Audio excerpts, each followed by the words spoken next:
Tonight, the Pacific Highway upgrade takes another major step forward, and it's going to mean big things for locals. Why have school suspensions reached a 5-year high with literally thousands of students excluded?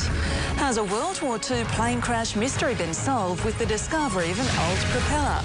And at home with a surfing champ, Kieran Perot takes a well-earned break.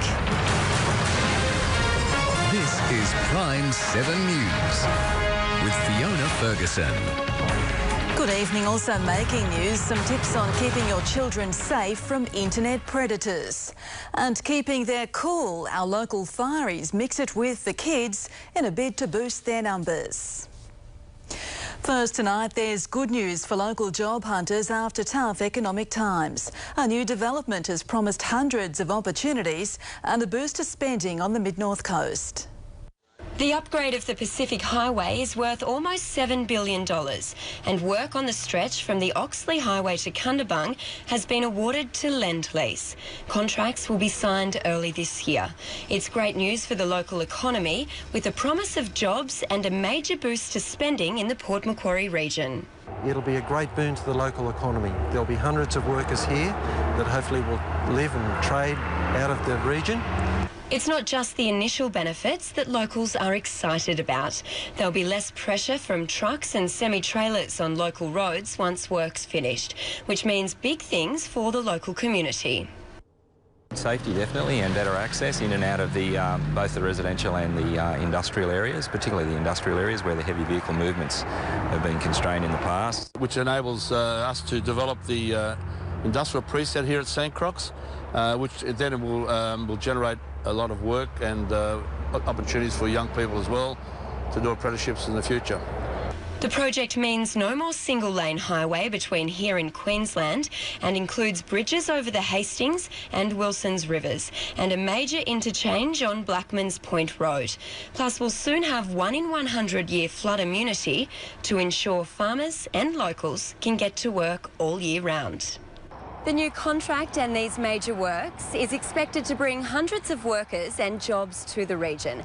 The intention is to employ as many locals as possible. Samantha Crow, PRIME7 News. The suspension rate in schools across the state has shot up to a 5-year high. More than 13,000 students were excluded last year.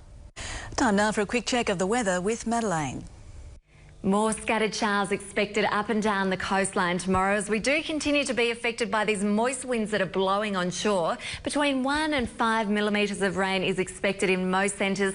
It's going to be much the same story on Friday as well, but temperatures should be a little bit warmer. Stick around, all the details for you shortly. Still to come, a major recruitment drive to boost firefighting ranks. And watch out, ticks are about, so keep an eye on your furry friends.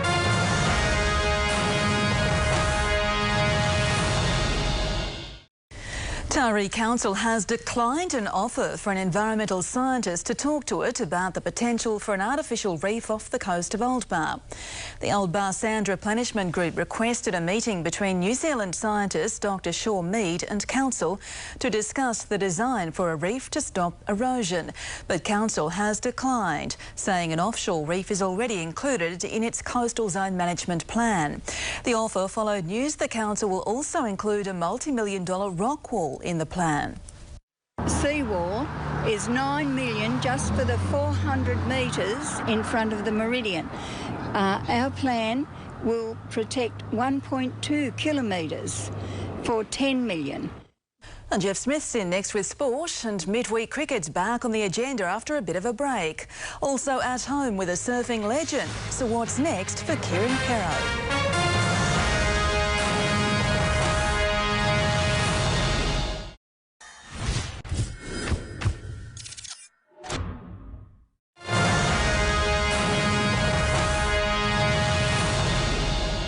G'day there. Former World Tour surfer Kieran Perot is back at home on the far north coast after retiring from the professional circuit last year.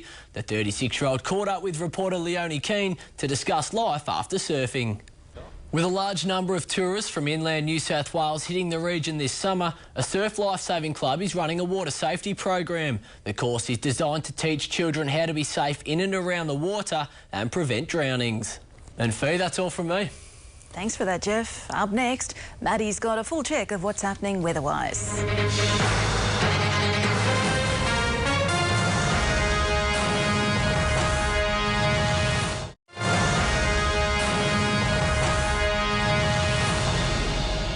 It hasn't been the best school holiday weather at the moment. Fairly gloomy around the place, a fair bit of cloud around and even some rain falling along the coast today as well. Places like Lismore, a couple of millimetres here and there to 3 p.m. this hour. Coffs Harbour only recorded 1 millimetre, but 6 millimetres in Ballina today. Let's take a look at the temps, and it was a little on the cool side. 24 in Port Macquarie, 22 for Taree. Last night dropping down to 17. There was a bit of rain in Taree today, but not enough to be recorded. Ballina 23, Yamba 23, Lismore slightly warmer at 24, and at the Tweed a top of 28 degrees tonight. Well, sorry, last night dropping down to 21. To the synoptic chart now, and the reason why we have been seeing that wet and gloomy weather is that we have been affected by these moist onshore winds. They've been blowing onshore and causing that precipitation along the coast. Now, over the next couple of days, as that high pressure system does start to drift out towards the east, temperatures are going to get a little bit warmer, which will be nice to see.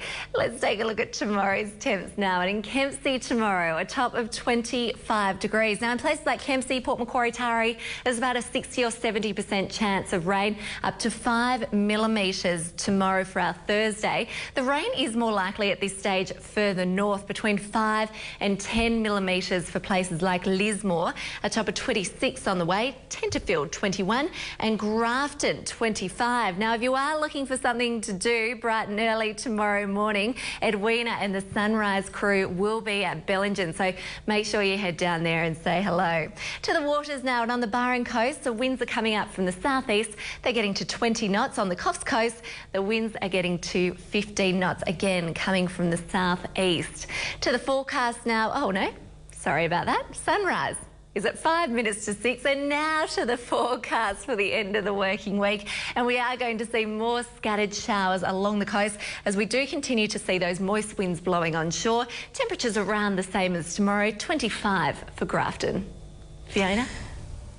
And that is the news for now. Thanks for your company. We'll have updates later, and 7 News is next with the day's top national stories.